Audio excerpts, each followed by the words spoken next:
New from Imprint Films is this wonderful film focus set. This is something new they're doing where they're focusing on an actor and giving several films from their career that might not be as well renowned as they once were, or for me, discoveries of something that I'm looking to delve into. Now, from the 4 films in this set, reading about it, looking into it, the first movie in the set was one that didn't seem to really speak to me. It didn't incite a lot of confidence, but nonetheless I have to work through this in order, and I jumped into I Never Sang for My Father, a 1970 film with Melvyn Douglas, Gene Hackman, based on a play, and I was captivated by this. I found it thrilling, exciting, poignant, rather sad, but something that I couldn't take my eyes away from.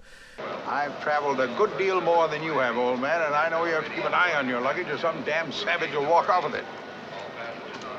At the heart of this one, we have Gene, played by Hackman, who is a man who has lost his wife a year or so prior, whose father has been a very strong patriarchal figure, almost domineering in his life. His mother is someone that he's always been able to communicate with better than his father, and he's got a sister Alice as well, who pops up into the film, and everything kind of culminates with the idea that Gene wants to move to California, away from his parents, settle down with someone that he's seeing, a doctor who has a practice there, whom he feels affection for, love, wants to marry, wants to get away from bad memories and really kind of kickstart his life. But Gene, if you were to go out there to live, it would kill your mother. But his father is so domineering, manipulating him, pushing him, cajoling him into not doing this because it would upset his mother. But that's when you see the kind of family dynamic. When Gene goes and speaks to his mother's welcoming of the idea. That's great. You go and start your life. I'll deal with your father. It's not a problem.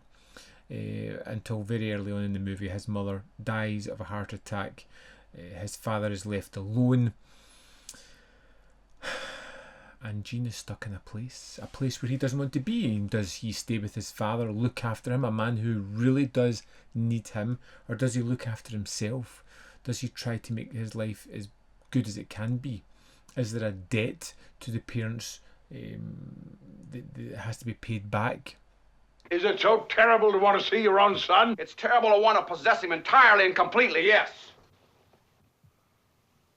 All of this is explored in the rest of the movie through various conversations and set pieces where we just see these people interact and you get to know everything about them.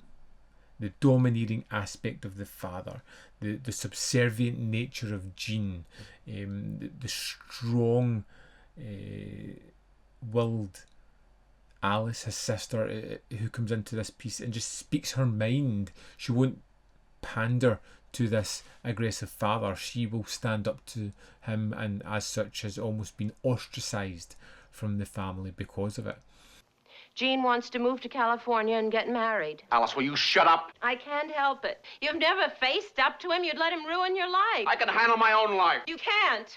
And it's just seeing it over this period of time, seeing the characters and seeing them trying to deal with this horrible situation, the loss of a parent, the deteriorating health, mental health of another parent, looking at some of the most problematic things a child has to do, looking at a place where their father may be homed if possible, trying to get them to realise the situation they're in. And it's not done in a flashy way, it's not done in explosive, almost overwritten prose. It's done in a way that feels natural, that feels realistic, and focuses on some of the smaller aspects of these situations, some of the minor things that, although minor, have big impact. All right, let's settle on this and get out of here. Fine. I really enjoyed I Never Sang for My Father. It's one of my really exciting things is delving into something and just discovering a film I may never have watched otherwise. I like I said, I did not like the look of I Never Sang for My Father. It didn't seem like something I would enjoy, but I put it on.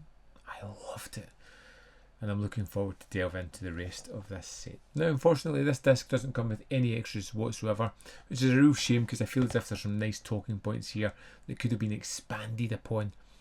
But without that, just seeing the performances of Hackman and Douglas together, who are fantastic, was just a wonderful treat. I can't wait to delve into the second film in this set now, which I probably will do real soon after seeing this one. But I would love to know your thoughts on I Never Sang for My Father. If you've seen it, your thoughts on it. Did it hit hard for you as much as it did for me? Let me know in the comment box below and we can have a chit chat about this one. There is more content up here where you can see more of my stuff. In the description box below are links to the Patreon, membership program and manvfilm.com, all ways in which you can support me. Thanks for watching, and I'll see you next time.